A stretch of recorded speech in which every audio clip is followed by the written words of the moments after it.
Gina Carano recently went on Patrick Bet-David's podcast and dropped bombs on this PBD podcast about Disney, her lawsuit with Disney, and just the inner workings of everything, and how the woke cult really ruined her life and how she's going to get revenge on them for doing so. And obviously Patrick Bet-David came with the fire as well. So let's check out these couple of clips here from Gina Carano on the Patrick Bet-David podcast on Valuetainment.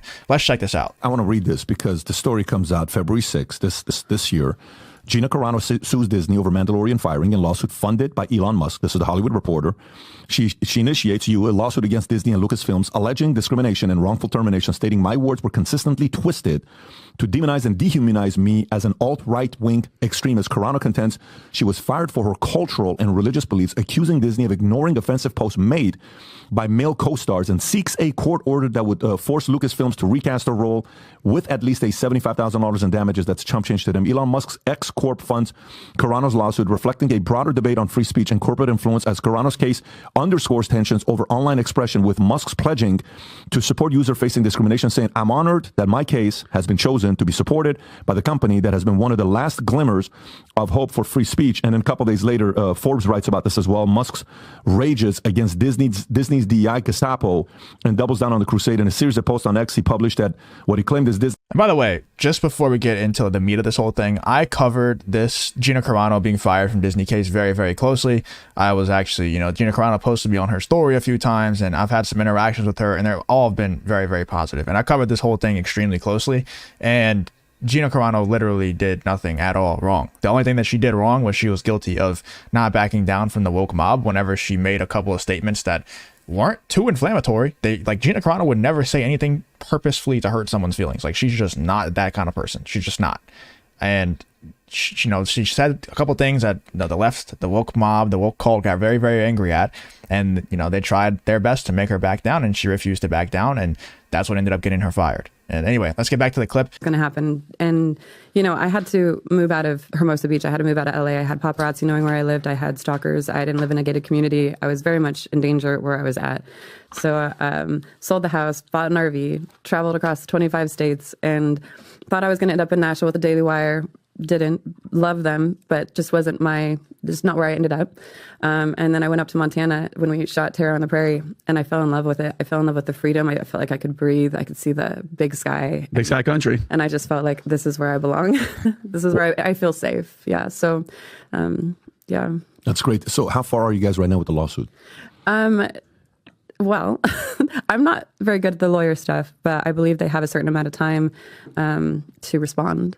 They being Disney. Yeah, they have a certain amount of time to respond to the case. And, that could be a number of different ways, I guess. Oh, and something at that magnitude, too, because you nailed it. Like, your career, you're on a rocket ship. They're going to have to take an account of everything that you have missed, especially with your trajectory. So, I mean, like, Don Lemon just got $25 million from CNN for like a 3-year contract. This is going to be something to where the farm that you have, you're going to buy llamas. You're going to have so many animals on this farm. Gina, it's going to be great. Well, I haven't actually even thought, and this is to be very frank, I haven't thought about that because I feel like right now I'm playing an important part, and that I do believe that's what happening to me right now is like a God-given gift, and right.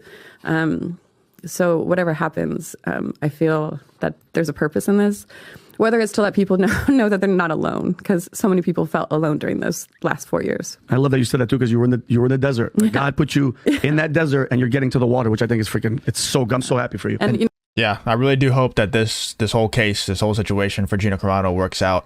And shout out to PBD for having her on their podcast, man. And we also have this clip as well, which I thought was absolutely wild, where it says, this one's from the PBD podcast, says, told me who to unfollow. Natalie Portman exposes Disney's fears of influencers and content creators. So this is kind of them talking about, and this is crazy because, a lot of people who I'm sure Gina Carano was told to unfollow on Twitter and stuff are like my friends, like my close friends, people who I talk to all the time.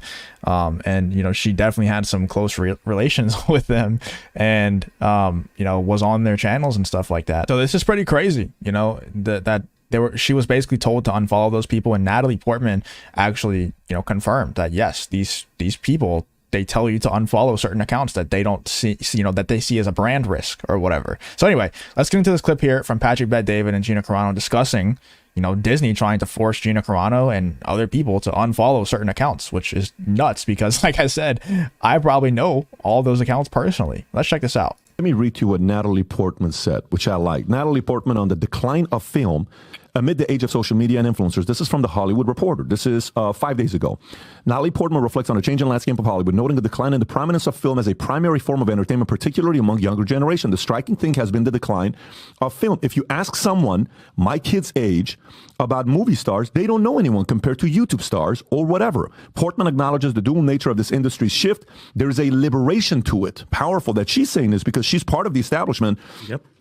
You can really explore what's interesting to you. It becomes much more about passion than about commerce. Portman recognizes the democratization of creativity facilitated by social media. There's also been democratization of creativity where gatekeepers, hence these names we're talking about, have been demoted.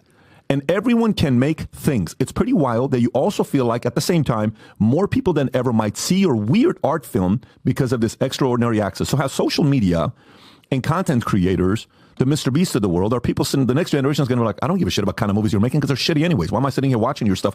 I'm going a complete different direction.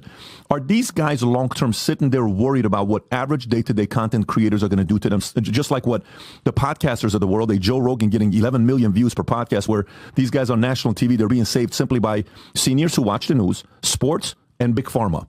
Do you see that happening with YouTube stars in Hollywood? I think it's already happening. And to coin a phrase, we've seen it in industry before. In the late 1970s, the U.S. automakers were dinosaurs and they didn't know it. And the Japanese brought quality, efficiency, low cost cars, and more importantly, fuel efficiency, right? And they didn't even know they were dinosaurs. And they had to retool everything and they almost died. Chrysler did die and was brought back from the dead by the federal government. I think these guys, similarly, there's a meteor that is already passing by the moon, coming toward Earth where all the dinosaurs die. If you believe the theory that the meteor hits Earth and all the dinosaurs died. I think it's happening. I think, if you see what I mean, the meteor's passing the moon, and these folks, I think, know it. They're losing control. They've lost distribution. They're desperately trying to keep theater chains in business. COVID came at exactly the wrong time because theater chains almost died. And so that's distribution. It's a streaming world. And once it becomes an all streaming world and you don't have the theater experience, guess what? Anything can go there, and Netflix and everybody else will put you on the library. And if social media can get you popular and people start clicking on it and then tell their friends, guess what? The old gatekeeper, I make the movie. I will tell United Arts Cinemas what my launch window be. I'm the 4th of July window. Everybody else out of the way. That was the way those deals went, Pat. Well, and Yeah, and nowadays the barrier to entry is so low. Like, it's so easy to start making content now. Literally anybody. I mean, this video right here, I literally don't even have my camera turned on. I'm just doing voiceover on a Shure SM7B, just talking to a screen, commentating on clips that I see, on interesting news that I see, and the videos get decent views.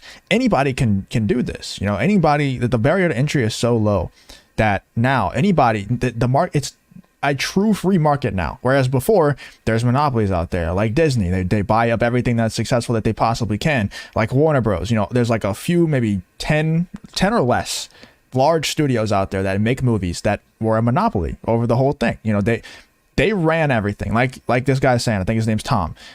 They told the theaters when they can release their movies, what windows were theirs, which ones weren't. Nowadays, it's like it's going to come to a point where these movie theaters are going to pay certain YouTube channels to release their movies on the YouTube channels instead of going into the theaters, because nobody really, I was having a conversation with some of my friends earlier, and we're talking about Dune 2 coming out, and we're like, y'all want to go see Dune 2 in theaters? And most of us were kind of like, no, not really. We don't really want to go to the movie theater anymore. It's an outdated thing. It just is, and it's sad, but at the same time, it's like, it's just better to watch the stuff at home, in my opinion. A lot of people out there still like going, but the point is still made. I think it was Silo on Apple TV that released an entire episode on Twitter or on X, whatever you want to call it. And this is going to start happening more and more often where, either these large companies they're either going to adapt or they're going to die. And right now it seems like they're going the route of it's us versus you. We're going to, do this until the death of us. They're going to allow themselves to die because they don't want to adapt. They don't want to start posting their movies on YouTube and Twitter and X. They want to just try their absolute best to just, put their head in the sand and act like it's not happening. But it actually is very much happening. They are dying, and YouTubers and just social media stars are taking over for them. And, that's just how it's going to be going forward. And I guess they want to bury their head in the sand and not try to compete, not try to adapt. They just want to hope for the best, and they're going to lose. Let's see what Gina Carano has to say about it. Correct. That's what's happening. One of the first emails that I remember being really irritating me was Oh, by the way, they're asking if you would unfollow these couple accounts. And they were YouTubers who had been very critical of the new Star Wars movies and some Disney. Who's they? PR people? The PR people, were saying that these people didn't have nice things to say about Kathleen Kennedy and that they would like me to unfollow these accounts because I was very engaged in interacting with these people. I was new to Star Wars, so I was excited about I wanted to learn as much as possible. So who else to learn from the fans that have been, following it all of these years? Was this your PR or agent PR on the outside, or is this corporate PR on the inside? That was corporate.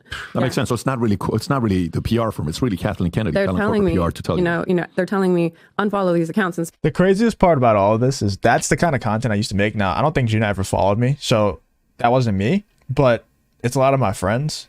And it's the funniest part about all this is the fact that Kathleen Kennedy and the people who were shit talking about, who we know ruined the Star Wars brand, they're watching these videos.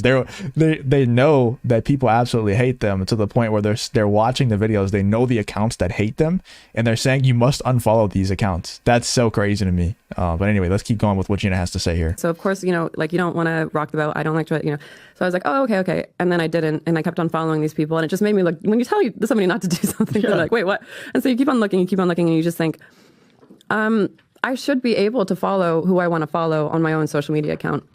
And these heads of companies, of the biggest companies in the world, should understand that, it's almost like they went in and they just threw away to some of these fans. They just bombed their, dreams and their Star Wars. And so they're upset about it. Yep, that's basically what happened. I've been a Star Wars fan since I was a little kid, and not anymore. Don't even care about the brand at all anymore. That for me, they basically ruined the whole thing. I don't even like watching the originals or the prequels or anything like that.